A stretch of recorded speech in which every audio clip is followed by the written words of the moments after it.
Tupac's father, William Billy Garland, chimes in on my latest video in regards to Reggie Wright claiming that he was planning a Tupac funeral. Mr. Garland was in Vegas at the time of his son's death and knows that Reggie Wright is lying. Let's get into some of this straight game. Yeah. Blackjack. Life is like a game of cards. It's not what you dealt, but how you play it.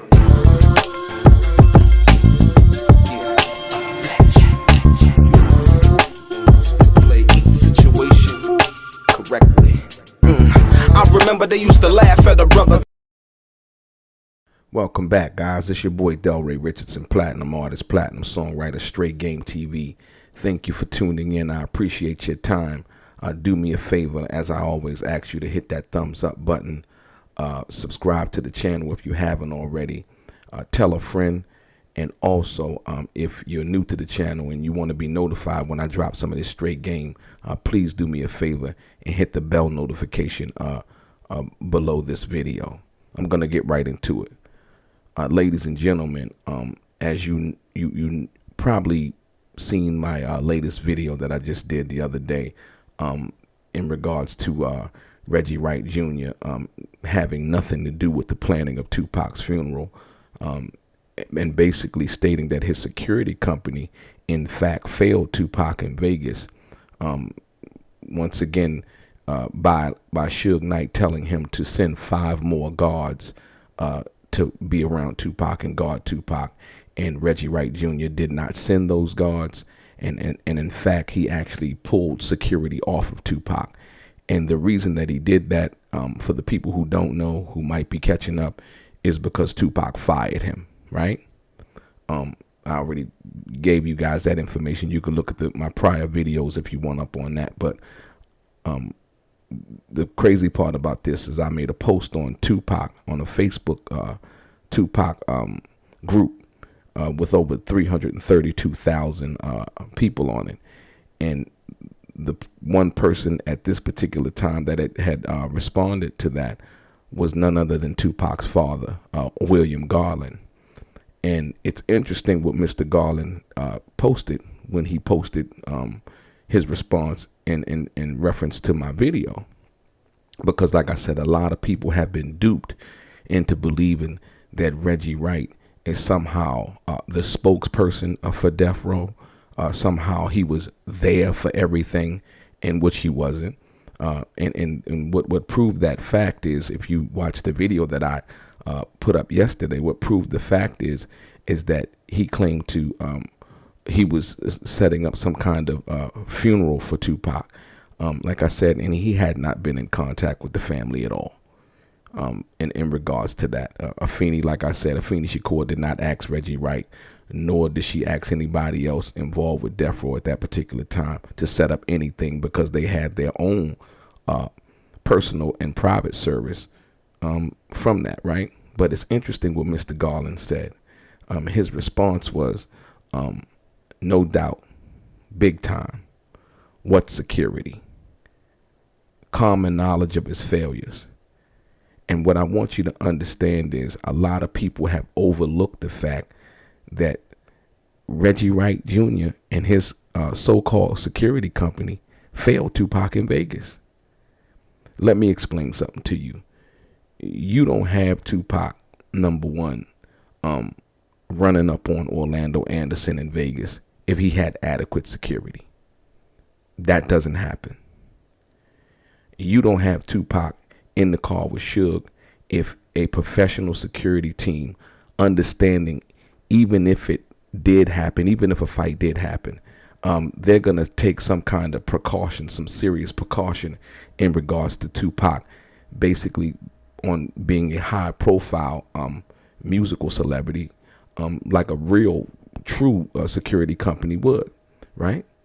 And so what Mr. Garland basically saying is here is you know, no doubt, big time, basically in agreeing with my video, basically asking what security, you know, because once again, this notion or this narrative that Reggie's been running is that his security was still with Tupac in Vegas that night.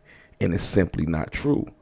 And like I said, once again, people have a tendency to believe everything that they want to hear when it benefits their argument. When the facts do not benefit their argument, they be like, so what? Who cares? And they're very dismissive. But when in fact, like I said, Mr. Garland was in Vegas at that particular time. He was there, you know what I mean? And so, like I said, when you talk about Reggie Wright ducking the common knowledge of his failures, he has yet to admit that he failed Tupac. He has yet to admit that he didn't do his job. His response was, well, at the end of the day, I was loyal to Death Row and Suge. Well, that's not the case either, because Suge got grazed or glass or whatever happened to him in his head also, right? And Tupac was murdered. And you were supposed to be the head of security. It is your responsibility to secure and protect. And you did not do that. You were a failure, right? And so Mr. Garland goes on, basically says, well known. He informed bodyguards of Pac not to bring their TE technical equipment, guns, right? And that's well known based on the meeting that they had. You understand? And this is Tupac's father. Like I said, you can say what you want about Mr. Garland, but that's Tupac's father. That's his blood, period. We know people go through different situations where the mother and father don't get along, whatever that have you, but yet and still, this is Tupac's father. Agreeing with the fact that Reggie Wright is partially basically responsible for the death of his son. No matter how strained, difficult, whatever, Mr. Garland was there at the hospital in Vegas. He was also there at the hospital in New York, right? And he's basically questioning the fact, he's asking, hey, now he's what? A spokesperson for Death Row or Tupac or what? This is the position that Reggie Wright Jr. has put himself in regards to Tupac and Death Row. And it seems like if anybody else speaks up about their personal experience and whatever the story might gain traction or viewers and things like that, Reggie Wright Jr. Goes on the attack.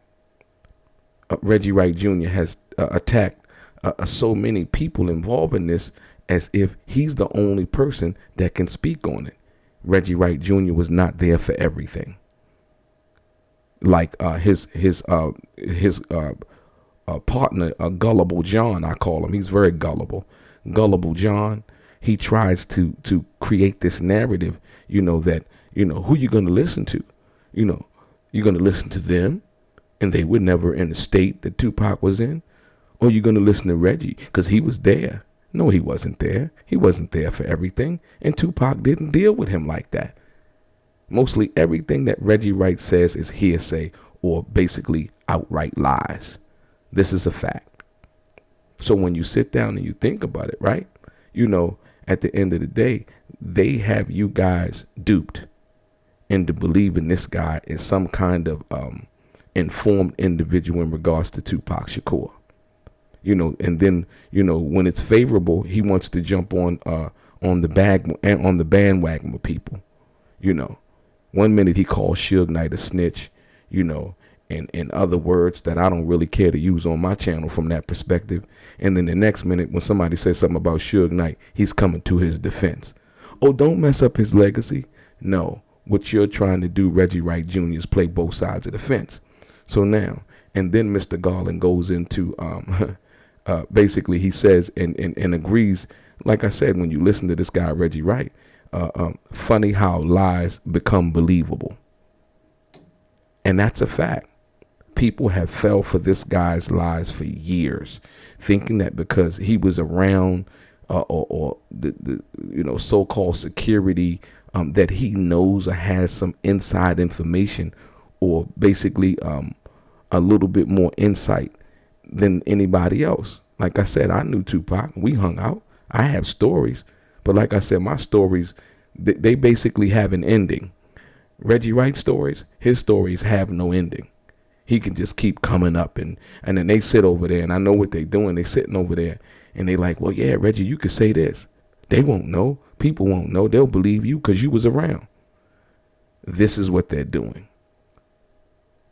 You know, and they've mounted this big mountain of fiction, you know, and using celebrities' names. If it ain't Jennifer Lopez, it's Holly Berry.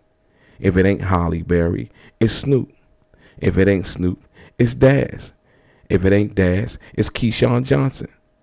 If it ain't Keyshawn Johnson, it's Danny Boy or somebody like that. People who have real talents and real accomplishments. This guy will put your name on his title, trying to gather views off of clickbait from information that he really does not have any firsthand knowledge about. And so I just wanted to share this with you guys because Mr. Garland, you know, like I said, he chimed in on the Facebook group that I posted my latest video. And like I said, at the end of the day, you know, understanding and comprehending that Reggie Wright Jr. is a liar. And his common knowledge of his failures, like I said, and as well as him informing the bodyguards,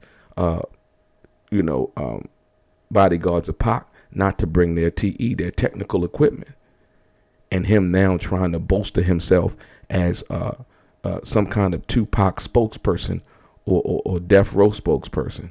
You know, it's really disingenuous. So I just wanted to bring you this. Like I said, Mr. Garland, he really doesn't say much, but I was surprised that he chimed in on this. Your boy DELRAY, straight game.